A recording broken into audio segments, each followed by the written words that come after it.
안녕하세요. 법률사무소 아신입니다. 갑자기 경찰에서 조사받으러 오라고 연락이 오면 누구나 당황하게 되죠. 그런데 수사는 이미 고소 내용과 기초 자료를 토대로 어느 정도 방향이 잡힌 상태에서 시작됩니다. 그래서 조사 당일 그 자리에서 말을 잘하는 것보다 그 전에 미리 사건의 전체적인 구조를 정리하는 게 훨씬 더 중요합니다. 형사사건은 겉으로 보이는 죄명만 보고 단순하게 생각해서는 안 됩니다.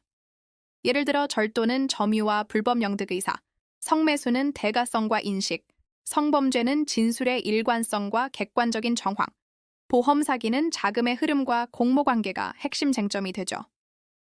어이없게 들릴 수도 있지만 무심코 툭 던진 말 한마디가 나중에 고의를 판단하는 결정적인 근거가 되기도 합니다. 그래서 저희는 사실관계와 시점, 증거를 꼼꼼하게 구분해서 진술의 순서와 내용을 미리 설계합니다. 경찰 단계에서 어떻게 대응하고 정리하느냐가 이후 검찰과 재판 단계까지 계속해서 영향을 미칩니다.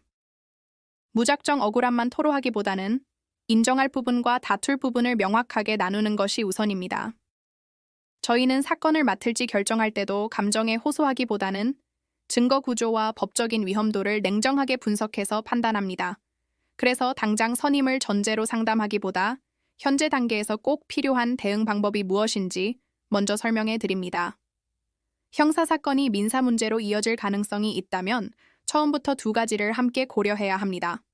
합의, 손해배상, 채권 추심 등이 동시에 복잡하게 얽힐 수 있기 때문이죠.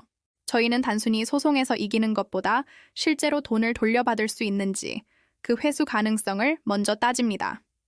재산조사부터 압류, 강제집행까지 이어질 수 있는지를 처음부터 검토해야 합니다. 판결문만 받고 집행이 안 되면 현실적인 해결이 아니니까요. 부동산 분쟁이나 전세 사기 사건은 계약 구조와 등기 관계를 함께 봐야 합니다. 저는 공인중개사 자격도 가지고 있어서 계약 체결 과정의 문제점과 권리 관계를 함께 분석합니다. 상식적으로는 도저히 이해하기 힘든 상황도 결국 문서와 절차를 통해 법적으로 정리됩니다. 가사사건 역시 감정적인 대응보다는 장기적인 분쟁 가능성을 줄이는 설계를 중심으로 접근합니다. 출입국 문제와 형사 절차가 얽힌 사건은 형사, 민사, 행정 절차를 따로 보지 않고 하나의 흐름으로 파악합니다. 상담부터 조사, 소송, 집행까지 모든 과정을 직접 챙깁니다. 2009년 실무를 시작해 2014년 사무소를 연 이후 과장 없이 설명하고 당장 실행 가능한 준비를 기준으로 일해왔습니다.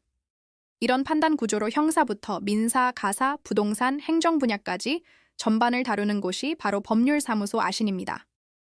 상담이 필요하시다면 영상 설명글을 참고해주세요.